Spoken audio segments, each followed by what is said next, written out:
Good evening. Welcome back for chapter 4 of the story of Helel.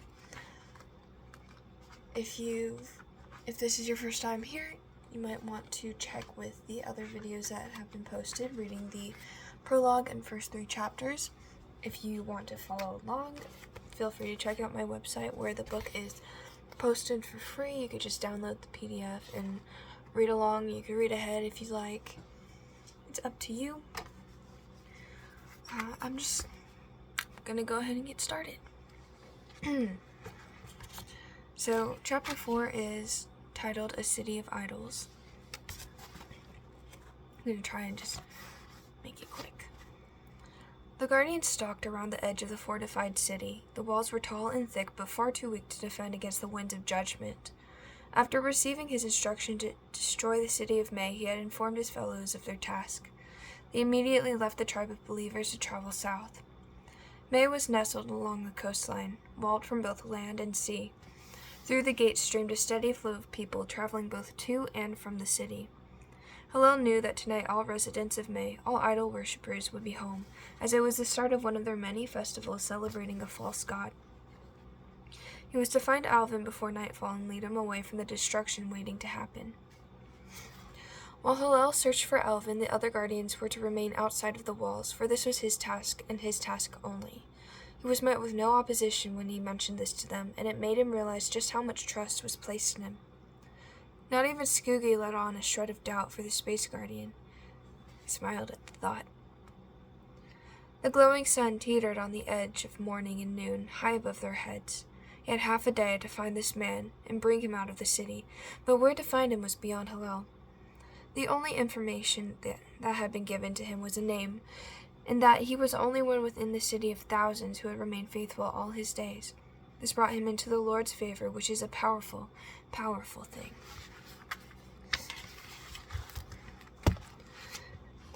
At the gate stood several javelin-wielding guards. They wore chests and helms of gold and sleeves of mail. On their breasts was the branding of a bull's head, the symbol of their false god.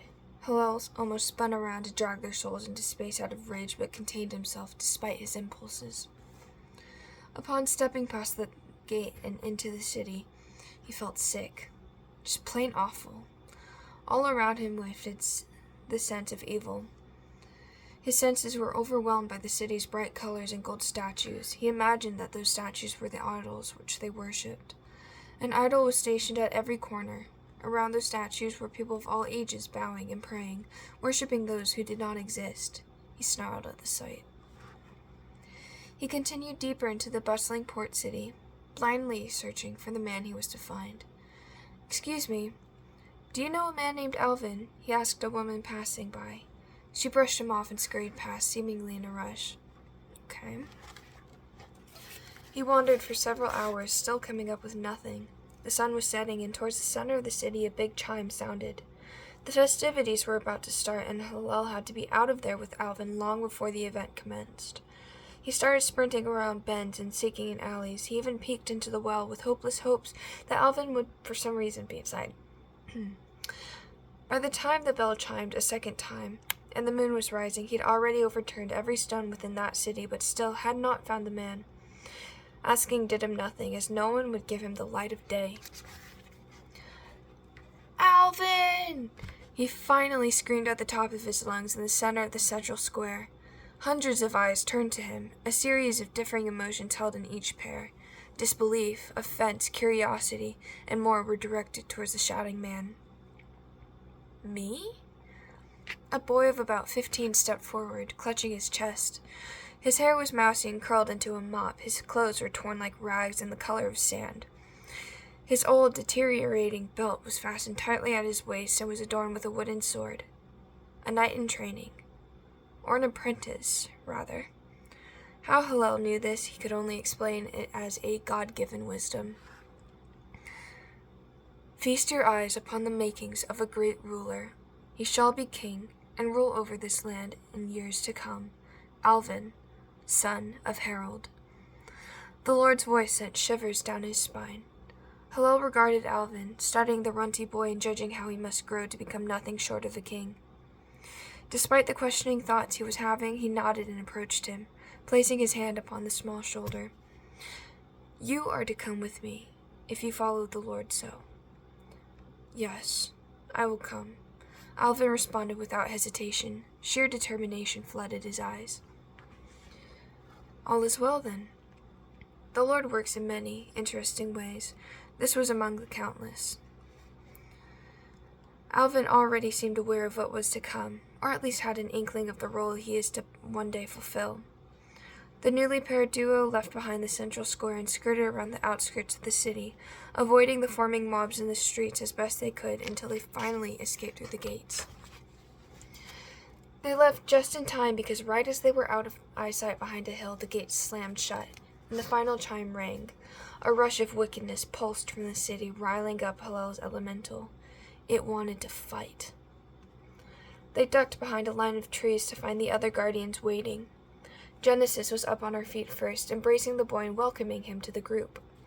Introductions went around and their plans were discussed.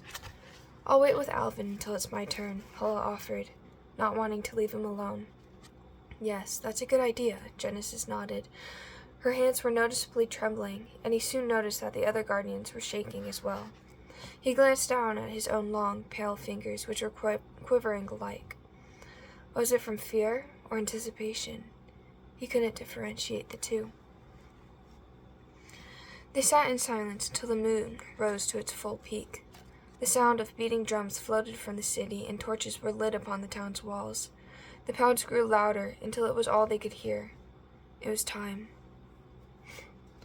Genesis left first, followed by the guardians in elemental order. First earth, then water, fire, air, light, shadow, and the final would be space. Helel remained behind, waiting in his own thoughts. Will we succeed? Of course we will. There's no way we wouldn't. I have the boy, too, so what needed to be done has been done. Now we just need to complete it. He watched as Genesis laid waste to the city's walls. The towers crumbled to dust one by one, and the walls came crashing to the ground. The sound of drums quickened. Helel's heart beat in unison. His body erupted in goosebumps, and he trembled from the cold sweat which clung to his body. Chaos was beginning. It was pulling at him, begging him away from his post. A gap in space opened before him, but it looked different. It whirled like a vortex of void, darker than the night sky itself. Come to us.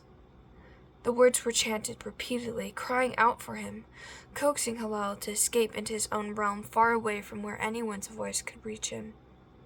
Hey. Helel blinked. Realization crept in as he saw his hand reaching towards the portal. What am I doing? He gasped, clutching back the limb which nearly betrayed him. Alvin was holding on to Helel's tunic.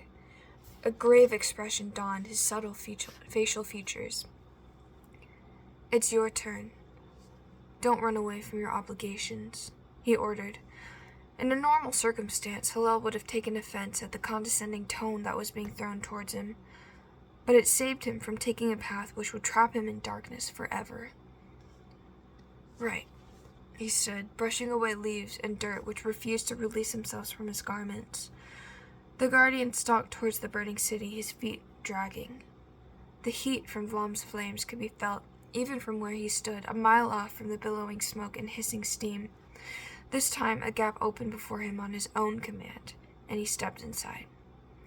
The screaming of tortured souls exploded in his mind. He wanted to claw out his ears so he could avoid the overbearing sound, but he gritted his teeth instead and gripped his scythe with white knuckles. Around him floated thousands of released souls, trying to flee from their fate. With one swing of the blade, half were imprisoned within another cage of holy power. One more sweep, and the rest were locked away, never to be released from their shackles. The sheer amount of screams that reverberated within his mind would normally be enough to drive a person mad, but Helel wouldn't let that happen. He quickly retreated through the gap. As soon as his foot touched solid ground, he collapsed. His body was shaking so badly that he was basically vibrating. Helel, are you all right? Genesis was on her knees, hovering her hands over his shoulders.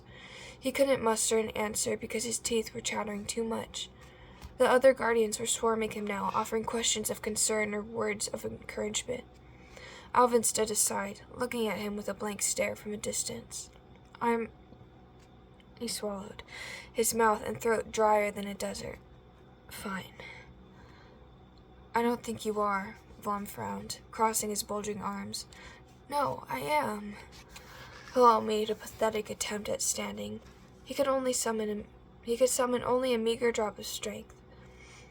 His arms gave out from underneath and his body crashed down, but he didn't feel anything. No pain ached him. He wasn't even scared or cold or anything that called the body to react in cowardice. No, he wasn't any of that. Instead, a battle was raging within him, one between the battling forces of good and evil. His mind was in shambles as different waves of emotions and thoughts plagued him. He was drowning within himself and couldn't think of a way to save his soul. Turn to me, the Lord's voice called out, pulling Helel away from inner destruction. Turn to me and be safe. His breathing slowed and his quivers decreased. For several long, waking moments, he just laid there, still as a stone. Peace was churning through him. The battle was put to rest, and his straying imaginations were forced back into line. He let a long, drawn-out, heavy breath that had been caught in his lungs. Yeah, I'm okay now. I'm okay. His head rested on the ground and his eyelids dropped, heavy with exhaustion. Before he could help himself, his consciousness drifted away and his world turned dark. That concludes chapter 4. Come back again for the next chapter. It'll be chapter 5. Not sure when it'll be posted, but just, check on in every once in a while. Thanks for joining. I hope you enjoyed the chapter, and I hope you've been enjoying the book. If you've been following along, I really appreciate it. It's better than I remember. But anyways, I'll see you all next time. Good night.